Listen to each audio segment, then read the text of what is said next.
Bonjour à tous et bienvenue dans ce nouvel épisode des interviews Scale to Sell. Aujourd'hui, j'ai pas un invité, j'ai deux invités, Raphaël et Lior. Salut les gars. Salut. Bonjour.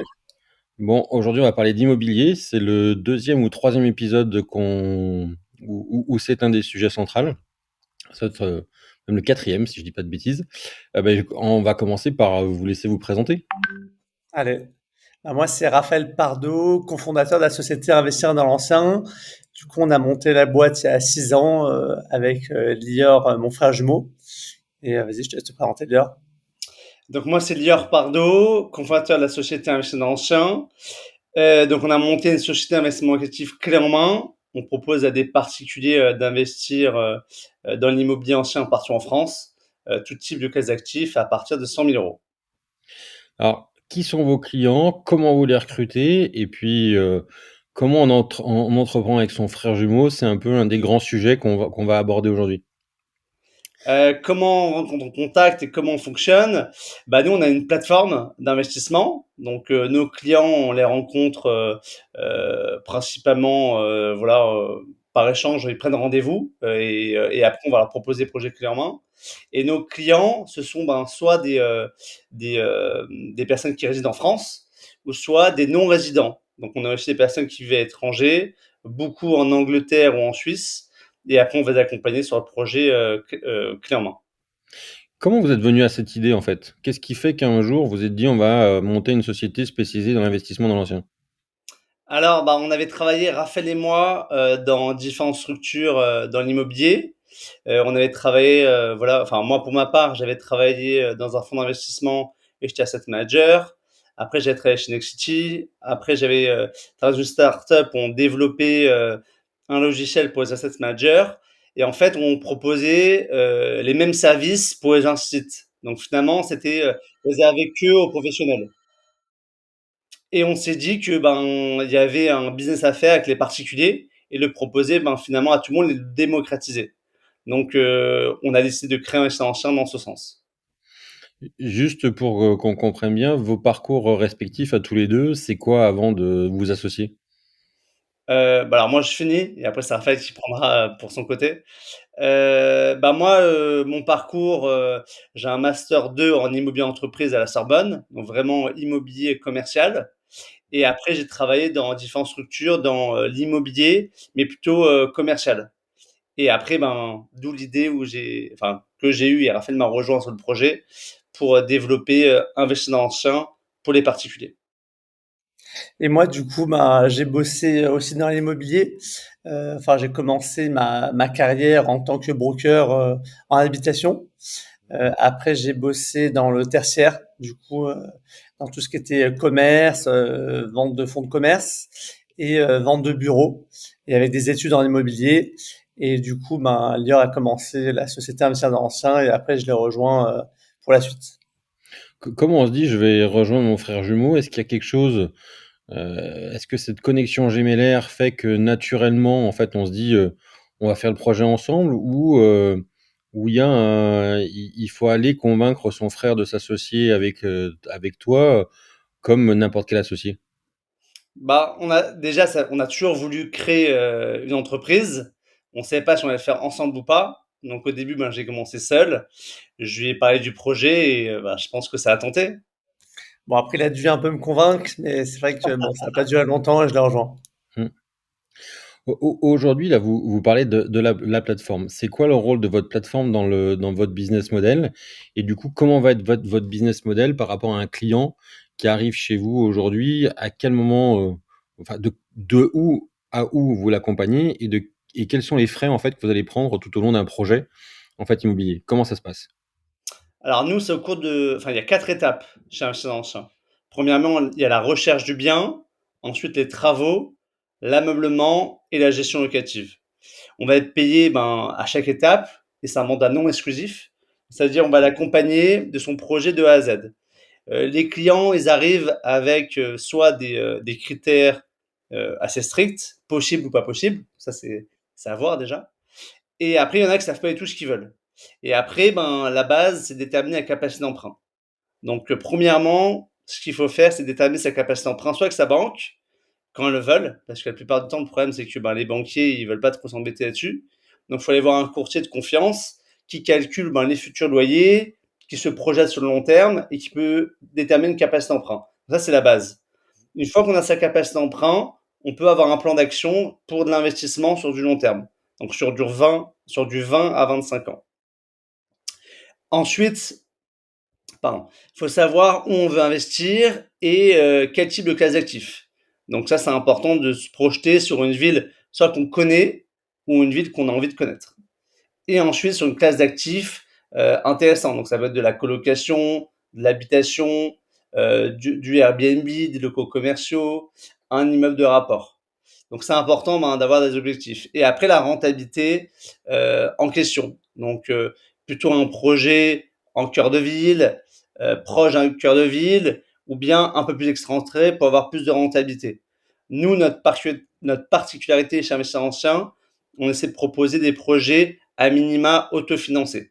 C'est-à-dire que les loyers vont couvrir tous les frais et le crédit. Au moins, le client mettra juste de l'apport, en général 10-15%, et sera autofinancé. Aujourd'hui, tu nous as parlé du fait que vos clients venaient de divers horizons. Mais du coup, les biens que vous avez sourcés et que vous sourcez et que vous mettez en place, vous intervenez dans quelle ville?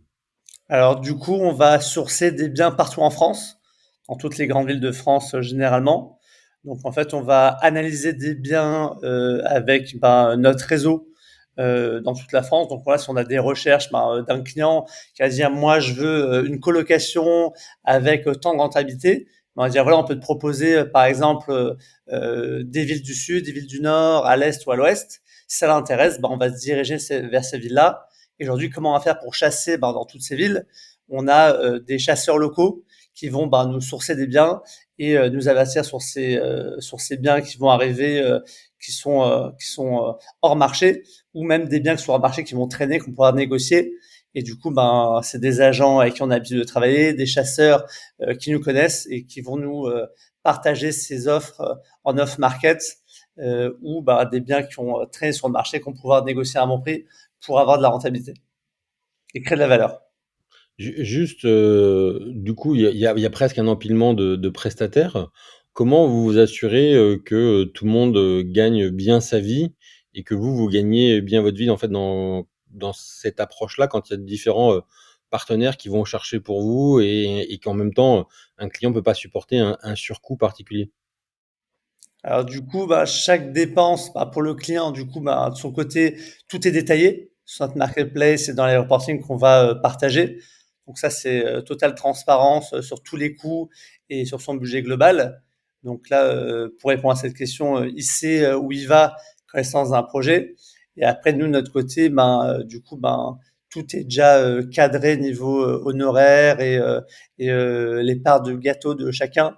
Du coup, pour le chasseur, l'agent immobilier, il a directement sa commission, du coup, quand il partage un bien. Et après, nos chasseurs, ils ont des commissions, des rétrocessions de notre côté via Investir dans l'ancien. Tout ça est déjà cadré, donc on sait déjà où on va avant de présenter un projet et sur toutes les dépenses à venir. Surtout qu'on travaille toujours avec les mêmes prestataires et par zone, on a toujours les mêmes artisans, on a même une société de travaux en interne. Donc tout est bien calibré dès le début et c'est fixe. Donc il n'y a pas d'aléas et c'est une stratégie gagnant-gagnant pour tout le monde. Surtout, c'est des gens de confiance aussi. Parce que c'est des gens, on a l'habitude de travailler avec eux. On les a rencontrés, littéralement, on se déplace physiquement à chaque fois dans chaque ville pour rencontrer les partenaires. Et on sent que voilà, humainement ça va. Aussi, ils ont le bon réseau. Et à ce moment-là, on signe notre contrat d'apporteur d'affaires ensemble. Et on cherche pas de faire une affaire ensemble, mais des affaires sur le long terme. Donc du coup, c'est comme ça qu'on arrive à être transparent des deux côtés et voilà, ça fait 6 ans qu'on fonctionne comme ça et on arrive à avoir de plus en plus de gens qui viennent bosser avec nous et qui restent fidèles sur les biens qu'ils envoient et on continue voilà, comme ça à chercher des biens et à travailler sur les travaux et toute la suite. C'est un peu une petite limite à la croissance de devoir vous déplacer dans chacune des villes. Comment vous rentabilisez chacun de ces développements-là? Alors, c'est une bonne question. Déjà, c'est qu'on a ouvert les villes, on s'est déplacé, et après, on a des responsables par ville. Mais quand on fait un nouveau deal dans une nouvelle ville, on se déplace avec Raphaël pour rencontrer les partenaires, pour connaître les zones et pas aller n'importe où. C'est là où on veut dire, dès le début, on va sur le terrain pour pas faire n'importe quoi et proposer vraiment un projet qu'on connaît avec Raphaël et pas aller tester n'importe quoi. Donc ça permet de connaître les villes et après, une fois qu'on connaît, là, on peut aller plus vite et il y a plus de frein à la croissance parce que on connaît les partenaires sur place, on connaît les agents et on peut scaler. C'est quoi les villes dans lesquelles vous avez le plus de projets? Alors il y a eu des modes et après il y a eu aussi des changements avec, les DPE, l'encadrement de loyer. Mais jusqu'à présent, les villes où on a été énormément à Lille, maintenant ça s'est freiné. Paris, ça reprend, depuis 1 an, on et en Île-de-France, on fait pas mal de projets. Rouen, Le Havre, c'est des villes qui marchent très bien actuellement et tout ce qui est Côte d'Azur, Marseille, ça marche très bien. Là, on peut faire tout type de projet, des colocations, il y a des endroits où le Airbnb fonctionne, mais maintenant ça s'est quand même complexifié avec les restrictions, donc faut faire attention. Saint-Étienne, ça marche bien pour les petits projets. Donc on va s'adapter en fonction de cahier des charges de nos clients, mais globalement, il y a pas mal de villes où on va et ça change en fonction des années parce que le marché a beaucoup changé ces dernières années. Et Bordeaux, après, la côte ouest, vous êtes présent aussi? il y a d'autres villes encore. On va Perpignan, Narbonne, Béziers, tout ce qui est zone frontalière avec la Suisse, la région de Bordeaux aussi. Mais bon, après, faut pas chercher de la rentabilité là-bas. Enfin, Bordeaux même. Voilà, toutes ces villes-là, on y va. En Bretagne aussi. On a été en plus, on a de plus en plus. Donc voilà, il nous reste encore des régions à travailler un peu plus. Mais aujourd'hui, on a quand même l'avantage d'avoir le réseau national dans toutes les grandes villes de France. Et voilà, le but, c'est vraiment de s'implanter dans chaque ville, d'avoir les bons partenaires et trouver les meilleurs biens au bon moment pour pouvoir les partager avec création de valeur et rentabilité. Qu'est-ce qui vous a poussé à un moment ou à un autre à avoir la société de travaux en interne? Et est-ce que vous ne faites appel qu'à cette société-là en fonction des chantiers? Alors voilà, le but, c'était quand même d'être porteur du projet pour nos clients. Enfin, il y a quelques mois, on portait quand même le projet, mais du coup, c'était nos artisans locaux qui facturaient et qui partageaient leur décennale. Et aujourd'hui, on s'est dit, ça va être plus simple d'avoir notre société de travaux avec une décennale, tout corps de métier, et du coup, avoir notre artisan en interne qui va suivre les chantiers et déléguer aux artisans locaux pour suivre les chantiers et même se déplacer quand il faut. Et voilà, ça va être plus simple comme ça et c'est plus simple pour déléguer et suivre les chantiers. Et surtout, voilà, on est porteur du projet vu qu'on a la société de travaux et la décennale tout corps de métier. Ouais, ça sécurise le client et c'est beaucoup plus simple aussi en termes de gestion et il a directement une garantie décennale d'investissement ancien, donc c'est plus simple comme ça. Juste pour bien comprendre, du coup, en fait, un projet aujourd'hui, je viens vous voir, je me dis, j'ai 200 000 euros d'apport, je veux investir. Vous me conseillez quoi et quels sont les critères que je dois prendre en compte pour, en fait, avoir le meilleur investissement? Les critères, ça va dépendre, déjà des objectifs. Donc, il y a des, personnes qui nous contactent, qui ont des critères plutôt patrimoniaux, donc pour, déléguer à leurs enfants. Donc, on va plutôt leur proposer d'investir via une SCI, par exemple. Il y en a d'autres qui vont investir via une société, donc, par exemple une holding, et qui vont faire remonter de l'argent, qui ont plus de cash, donc, qui vont pouvoir, mettre plus d'apports. Donc là, on va pouvoir aller dans des grandes villes et directement être autofinancé. D'autres qui ont moins d'apports et qui souhaitent avoir plus de cash flow. Donc là, on va aller sur des villes de taille moyenne où le prix mètre carré est plus abordable, en dessous de 2 500 € du mètre et chercher une plus forte rentabilité. Donc autofinancer, même voir un peu de cash flow. Donc là, on va aller sur du Airbnb, des colocations, des immeubles de rapport, si on a le budget évidemment.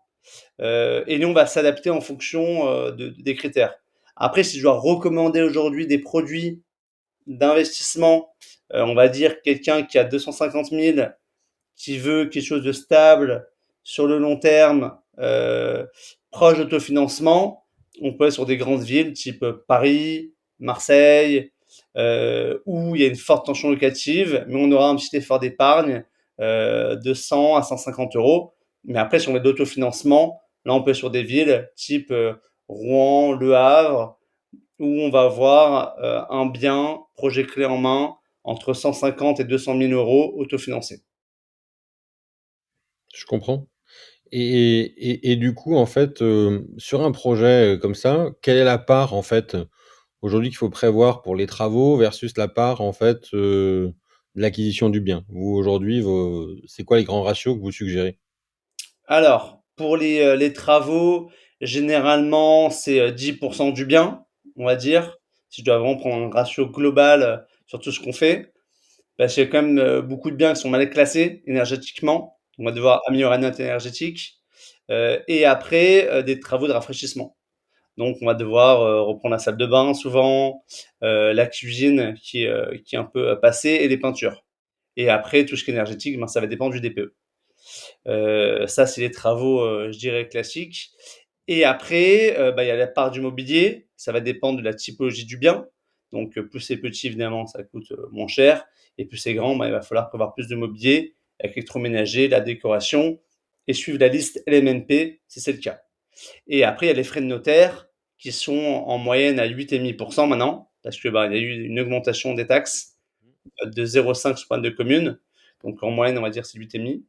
Et après, il y a nos frais. Ça va dépendre du type de bien, mais en moyenne, on est à 6% du montant global du projet hors frais de notaire. Bon, on a parlé de votre métier.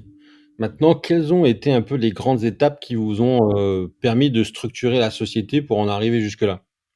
Comment, en fait, vous vous y êtes pris, de l'association initiale à vous 2 à aujourd'hui, un groupe qui intègre une société, de travaux en plus de sa phase conseil? Bah, ça s'est fait petit à petit, hein. Au début, ben, on était 2 avec Laure. On se déplaçait pour comprendre un peu les marchés, c'était il y a plus de 6 ans. Et après, petit à petit, ça s'est monté avec des partenariats au début, et après des premiers salariés. Et après, on a digitalisé l'offre au maximum avec bah, le marketplace, de plus en plus de marketing. On a de plus en plus de clients. Et après, on a répété ça un peu dans chaque ville, du coup, pour ouvrir, et en faisant de plus en plus de projets. Et voilà comment on a augmenté de plus en plus aujourd'hui, sur 6 ans. Et au Votre début, au début, quand on a démarré, on est passé par un incubateur. Ça nous a permis quand même de digitaliser l'offre, comprendre de l'environnement enfin comment ça fonctionnait une startup et d'évoluer dans cet environnement. Donc on était au School Lab, on avait accès à Station F. Donc ça, je pense que si quelqu'un se lance, il nous écoute aujourd'hui, je pense que c'est important de démarrer dans un incubateur sur sa première startup. Ça permet de comprendre les bases et se confronter aussi avec d'autres entrepreneurs parce qu'on a tous les mêmes problèmes finalement quand on démarre. Et après, on a toujours des, euh, des nouveaux freins à dépasser. C'est pour ça d'ailleurs qu'il y a plein de groupes d'entrepreneurs qui existent. Donc aussi bien pour le premier client, la première année jusqu'à la 10e année. Et après, c'est le problème de chiffre d'affaires, de scaling et de marché. Donc je trouve que c'est hyper intéressant de démarrer dans un incubateur comme ça. Mais après, comme l'a dit Raphaël, c'est par étapes.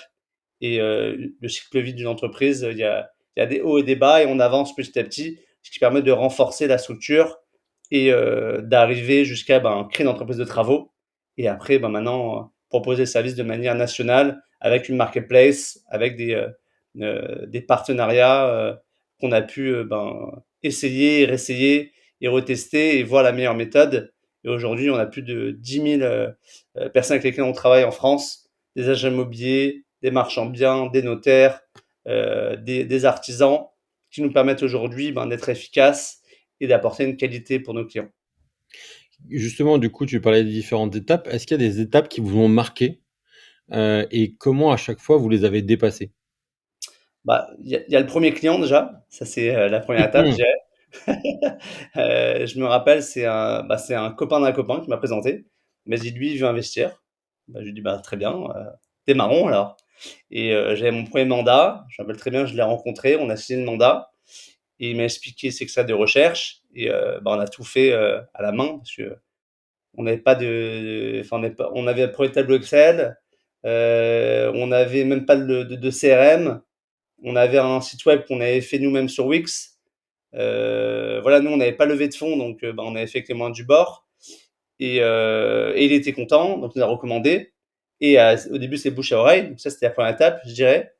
Après, je sais pas, je pense que c'était refonte du site où on avait plus de budget et là, on est passé sur une autre catégorie parce qu'évidemment, quand tu as une autre façade, tu présentes différemment. Après, les premiers salariés qui sont rentrés, les premiers bureaux, ça c'est aussi une étape, avoir ces bureaux. C'est un accomplissement quand même de voir une équipe le matin, d'ouvrir le bureau et de dire waouh, il y a vraiment des gens qui travaillent ici et je suis pas seul. Et après, d'avoir du repeat, des grossir petit à petit, d'avoir plus de chiffre d'affaires. Ça, c'est des étapes que tout le monde connaît dans une entreprise et c'est incroyable. Tu as parlé du premier salarié. Quel a été son rôle? Sur quoi vous êtes, entouré de quelqu'un d'externe? 1er salarié, on a commencé avec des stagiaires déjà, et après le stagiaire est devenu alternant, l'alternant est devenu, en CDI. C'était un BizDev, donc au début, il faisait un peu tout en réalité au début quand on est arrivé et après il a évolué petit à petit et après il faisait du BizDev et aussi, de l'automatisation, chez nous. Tu disais, on n'a pas levé de fonds. Dans votre domaine, il y en a quand même qui ont essayé, qui ont eu des problèmes, comme dirait, l'autre. C'est une force de ne pas avoir levé des fonds ou ça vous aurait permis d'aller plus vite et de structurer, peut-être des choses différentes? Alors, à l'époque, c'était à la mode, on va dire, et aujourd'hui, ça l'est moins. Pour la simple bonne raison que les taux sont plus les mêmes. Et aujourd'hui, on cherche plus des entreprises rentables que l'hyper-croissance. Et après, ça dépend des modèles. Encore une fois, je pense que vraiment, ça dépend des business models. Nous, on l'a vu, je pense que c'est moins adapté à lever de fonds, quand même, notre business, parce qu'il y a de l'humain. Même si c'est une PropTech, derrière, il y a de l'humain, il y a des chantiers, il y a des crédits, il y a des notaires, il y a une réglementation dans l'immobilier. Même si, évidemment, on digitalise, on arrive à scaler et à faire du repeat, mais ça reste quand même de l'immobilier physique et tangible. Donc, on peut pas se permettre de tout digitaliser. Donc, je pense que nous, notre force, avec Raphaël, voilà, avec un ancien, c'est d'avoir pas levé de fonds et d'avoir évolué petit à petit. Et ça me permet d'avoir essayé les choses et d'avoir aussi fait des erreurs comme tout le monde, mais d'avoir voilà, évolué petit à petit et maintenant d'être une entreprise. On a toujours été rentable, mais évidemment, le chiffre d'affaires a évolué. Et ça me permet voilà, d'avoir une entreprise stable et qui évolue chaque jour. Quoi. Comment vous répartissez justement les rôles entre vous 2? Vas-y, Raphaël. Alors, moi, je m'occupe de tout ce qui est la partie sourcing, du coup, tout ce qui est recherche de biens. Du coup, moi, je vais piloter les analystes en interne qui vont vérifier les biens des chasseurs ou même chasser aussi dans leur temps libre des biens intéressants avec via nos partenaires. Donc, du coup, voilà, on a pas mal de monde avec qui on a bossé aujourd'hui qui vont nous partager des biens en off-market avant publication.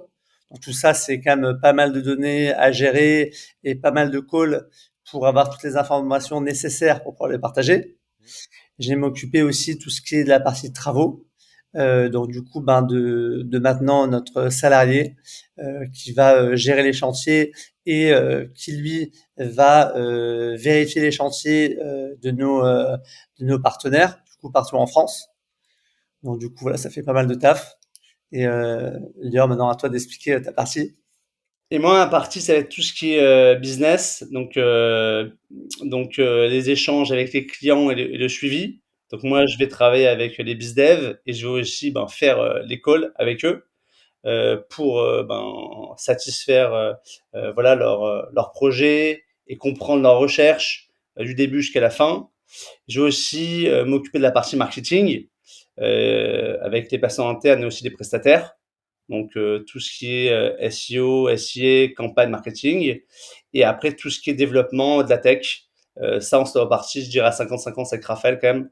Parce que parfois, c'est quand même assez costaud. Mais voilà, on a des grosses journées, on s'ennuie pas. Le Comment dire? J'ai toujours une question que j'oublie à un moment ou à un autre quand je vais la poser dans un épisode, mais c'est toujours un moment gênant, mais il passe vite. Hem, cette répartition, elle a évolué au fil du temps ou vous vous êtes, dit ça dès le début? Non, c'est resté comme ça depuis le début et ça a pas changé. C'est ça qui a été bien, c'est qu'on s'est pas vraiment posé la question. Léa s'est toujours occupé des parties investisseurs et moi je me suis toujours occupé de la partie recherche. Voilà, au début je cherchais seul mes biens et je me Mmh. déplaçais. Et Lior, il allait rencontrer les clients directement. Et c'est assez comme ça. Et après ça a grossi bien sûr avec des équipes, mais ça a continué comme ça. Bon, on peut parler de votre marketing. Vous avez, structuré une chaîne YouTube pour justement, expliquer, une partie de votre métier et les différentes villes. Comment vous en êtes arrivé à cette, à mettre ça en place? Et aujourd'hui, de quelle façon ça vous génère, soit de la notoriété, soit des clients? Bah, du coup, c'était pour expliquer un peu ce qu'on faisait au quotidien à nos clients et nos prospects. Parce que c'est vrai que quand on explique au téléphone, parfois ils s'imaginent d'autres choses. Bah là, voilà, on voulait montrer en vrai ce qu'on fait exactement. Donc, on gère les travaux, on vient rencontrer l'artisan quand il a tout cassé, pendant la partie travaux et on lui demande des modifications, et après travaux, ou sinon même quand on se bat dans des villes et on va rencontrer des agents. Voilà le quotidien qu'on a vécu depuis 6 ans pour euh, pour monter la boîte et le quotidien que nos équipes ont aujourd'hui pour que chaque projet se passe bien et aille jusqu'au bout dans les meilleurs délais pour voilà à la fin le louer et avoir un bon locataire stable.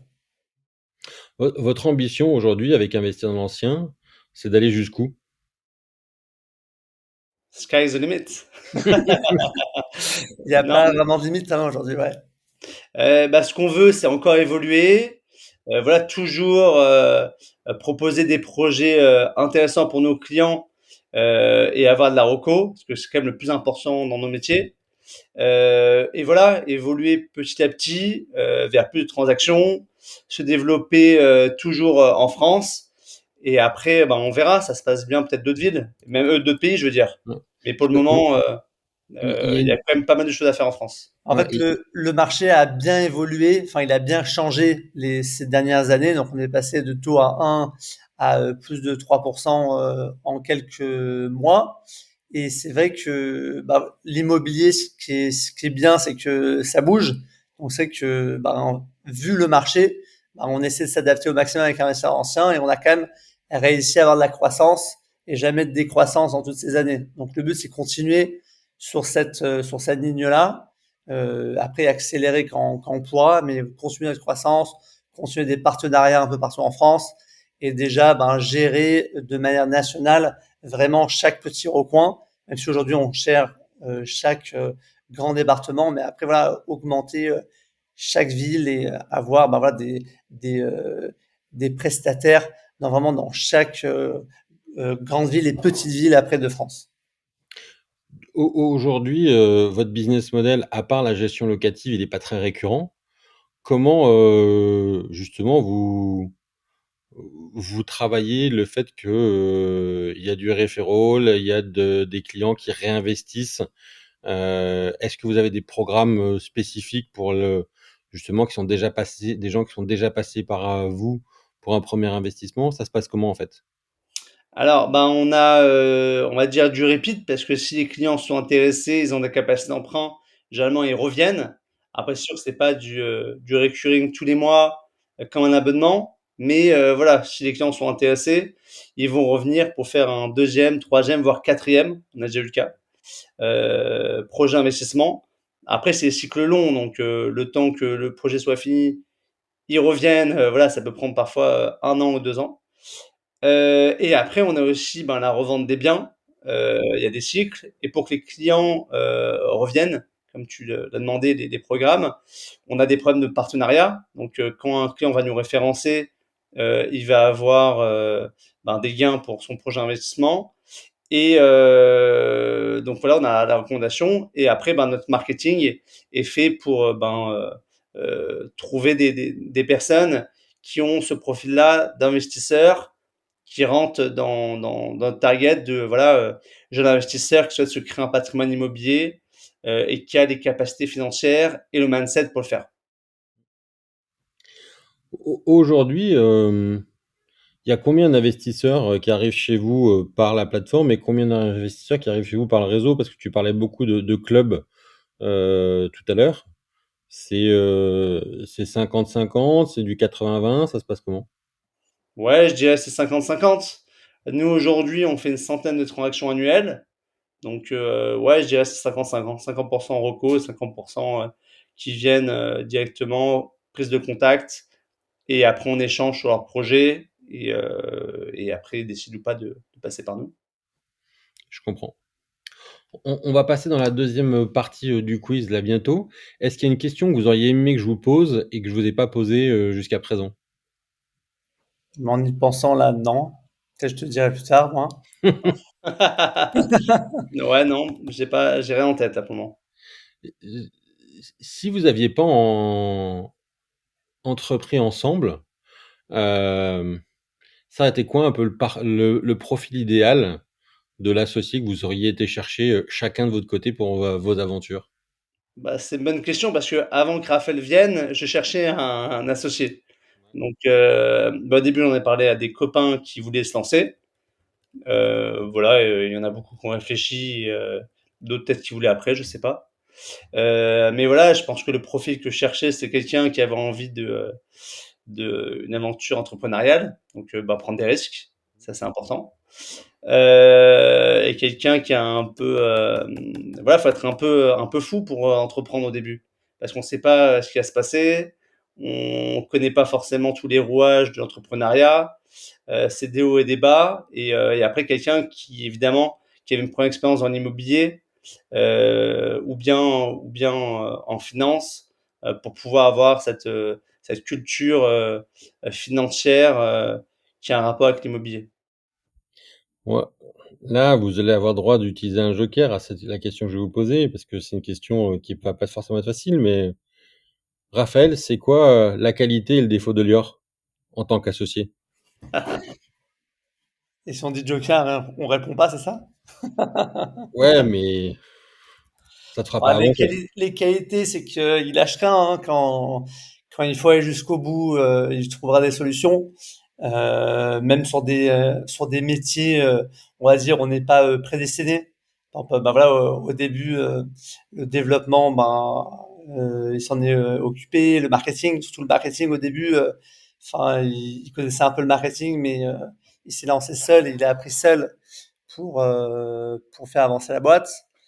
Et son défaut, je sais pas, il peut être têtu un peu parfois, comme un peu moi, quand on lui dit que c'est pas bon, il continue à faire quelque chose et il perd un peu de temps. C'est la qualité d'entrepreneur, ça. Ah, ça peut être un défaut aussi parfois. Ouais, et toi, Lior, même exercice? Même exercice, bah, pareil, je veux dire qu'il est têtu aussi. Mais bon, ça après, c'est quand on travaille en famille aussi. Le problème, c'est quand on se connaît trop en famille, bah, il y a plus de limites, donc on peut tout se dire. Mais ce qui est bien et pas bien. Ce qui permet aussi de durer dans. Enfin voilà, il y a des associations parfois qui marchent pas parce que ben il n'y a pas forcément de lien et de même goal. Là, ben c'est un business quand même familial. On peut comprendre certaines choses. Donc il y a de la bienfaisance, enfin de la bienveillance, pardon, et On ce qui peut se faire permet, confiance aussi. ouais, ce qui permet de tenir sur la durée, je dirais. Comment vous séparez la vie de frère de la vie pro? Bon, on a des familles, on n'a pas le choix. Ah, je sais, Ah bah, du lundi au vendredi, ça parle que IMO, bah voilà, de 9h à 20h, on va dire, ou à Mhm. 19h. Mais après, bon, ça va toujours des messages, mais quand on s'appelle, c'est vrai qu'on parle pas de ça, ou quand on se voit le week-end, on essaie de pas trop en parler, sauf quand il y a des sujets qui sont un peu chauds, mais on essaie de mettre un peu de ça de côté. Parce que bon, Ouais, bref, faut une fin. quand la famille est à côté, ça les intéresse pas trop d'entendre d'immobilier, d'entrepreneuriat, donc on met ça de côté. Et justement, comment vivent ça vos compagnes? Parce qu'en fait, vous avez une relation ultra fusionnelle et perso et pro. Comment on fait de la place à des personnes pour vivre à côté de vous et avec ce projet qui vous passionne et qui vous porte tous les deux? Alors, bah, moi, j'ai de la chance que ma femme, elle a son cabinet, enfin, elle est avocate, elle a son cabinet depuis longtemps, donc elle comprend ce que c'est l'entrepreneuriat. Après, voilà, on s'est mis des règles de plus en parler le soir ni le week-end, parce que bah, sinon, on parle tant de boulot et bon, c'est bien d'en parler bah, en semaine. On va dire, il y a des horaires de travail, et après, faut couper, parce que sinon, il n'y a plus de limite, quoi. Moi, ça se passe bien quand même, hein. Même si ma femme est salariée, mais ça se passe bien. Elle comprend ce que c'est l'entrepreneuriat. Ça fait quand même 6 ans maintenant, donc bon, elle a l'habitude, hein. Elle sait qu'on peut répondre au téléphone tout le temps, le week-end, pendant les vacances, qu'on traite des mails tout le temps, mais ça va, on arrive à gérer quand même. Comme ça fonctionne, ça va. Ça fonctionnait pas, il y aura un problème. C'est Ouais. ça. Bon, on va passer au petit quiz improbable. La règle là aussi, c'est que vous avez un joker. Vous répondez chacun à votre tour à la question. On va commencer par une question simple, c'est vous êtes plutôt thé ou café? Thé, Café. J'ai pas entendu. thé pour moi. Café. Bon, combien par jour de café? 2. Ça Moi, reste raisonnable. zéro. Et de thé, du coup? Entre 0 et 1. D'accord, donc très petit buveur d'excitant. Euh, chacun à son tour. Quel est votre mot préféré? Bien fait. Disruptif. Pourquoi disruptif? Bon, je sais pas, c'est entrepreneuriat, j'avais envie de dire ça parce que bah, c'est qu'on l'a beaucoup utilisé les premières années dans l'immobilier, dans la PropTech, donc je trouve qu'il y avait un lien direct. Hmm. Bon, si vous n'étiez pas associés tous les deux, avec quel super-héros ou héros de film vous aimeriez vous associer pour porter ce projet? Moi, je Euh, prendrais, je sais pas, Superman. Pourquoi? Bah, il résout tous les problèmes, c'est rapide, il y a une solution, c'est pas mal. Et toi, Raphaël? avec Batman, il peut se déplacer rapidement. Quand tu as des rendez-vous, tu vois, il peut aller très vite. Si vos concurrents étaient des personnages de dessins animés, qui seraient-ils? Homer Simpson. Des Bon, je crois qu'on Pokémon, n'a pas besoin d'expliquer, de détailler pourquoi. il y en a qui évoluent, il y en a qui évoluent pas. Ouais. À quelle période vous auriez aimé entreprendre tous les deux? Si vous Oh, aviez pas entrepris maintenant. on l'a fait au bon moment, je trouve. Moi, bah, Vraiment, c'était pile le bon moment, à 29 ans, donc avant d'être marié, avant d'avoir des enfants. Donc on avait le temps. C'est vrai qu'aujourd'hui, me lancer, enfin moi je pense qu'il faut toujours se lancer. Je dis à chaque entrepreneur, faut y aller, mais c'est plus dur de se lancer bah, maintenant à nos âges, avec des vies de famille, on a moins de temps. la prise de risque est plus dure quand même, parce que quand t'es seul et t'as pas de charge, ben tu risques pas grand-chose. À part manger des pâtes et pas voyager. Au pire, tu pars en flexibus et tu prends un sac à dos. C'est toujours marrant. Alors que bon, quand t'as une famille, c'est que ça peut être plus compliqué. Tu Mais j'aurais t'habitues à pas la aimé première faire. après, ouais. Comment? Tu t'habitues à la première, c'est plus Flixbus. Ouais. Exactement, exactement. Après, t'as plus envie d'avoir la même chose. Mais et avant, plus jeune, bah c'est dommage. Tu perds ton l'insouciance directement, alors tu peux profiter. Donc après, il faut le faire quand on est prêt, hein, honnêtement. Il n'y a pas de règle, mais bon, moi je trouve qu'on l'a fait au bon moment. Je crois que ma première boîte, je l'ai créée à 29 ans aussi, si ma mémoire est bonne, donc je vous Voilà, c'est comprends. ça. C'est un bon âge. Voilà. Si vous pouviez voyager dans le temps, bah ça, je vais poser la question, je suis bête. Quel est le plat le plus bizarre que vous avez mangé pendant un déjeuner d'affaires? Le Ça- quoi? Le plat le plus bizarre que vous ayez mangé pendant un déjeuner d'affaires? Joker. Franchement, là, j'ai pas de souvenir. Ouais, j'ai pas d'idée. J'ai pas d'idée aussi. Est-ce que vous êtes plutôt au McDo ou au gastro? Les deux. Gastro. Alors, tu fais souvent des McDo, toi encore? Je dois en faire 3 par an, quoi. Ouais, donc t'as changé quand même. Gastro McDo. Du coup, est-ce que vous êtes plutôt lundi matin ou vendredi soir? Ça Ah bah, dépend des semaines. ça dépend des semaines, ouais, quand tu es entrepreneur, enfin, moi, le lundi matin, je suis heureux, le vendredi soir aussi, hein. Moi, vraiment, ça dépend des semaines. Si tu as passé une bonne semaine, bah écoute, tu es satisfait de ton vendredi soir. Et si tu as pas passé une mauvaise semaine, tu te dis, faut mieux faire ce lundi matin. Dernière question, en fait, d'ailleurs, c'est une question, vous partagez le même bureau ou pas?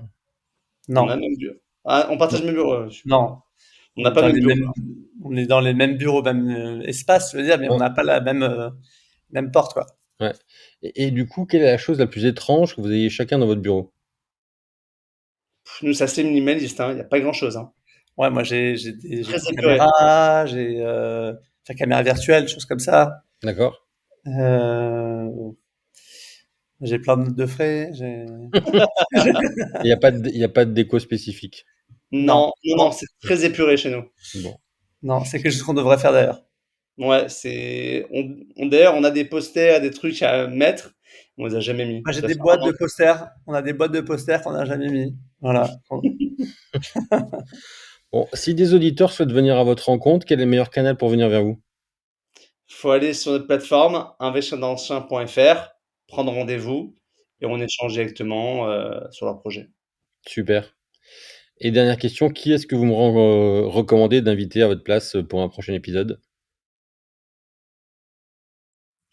Joker. Ah! Joker aussi, parce que là, j'avais pas pensé. Bah, vous me le dites, vous répondrez en off alors. On te dira en off, ouais, on va Ouais, réfléchir. De toute façon, super. on te donne 2 réponses, le Ouais, plat et l'invité. super. Bon, écoutez, merci beaucoup et à très Merci bientôt. beaucoup. Merci Merci beaucoup beaucoup. François, à très bientôt.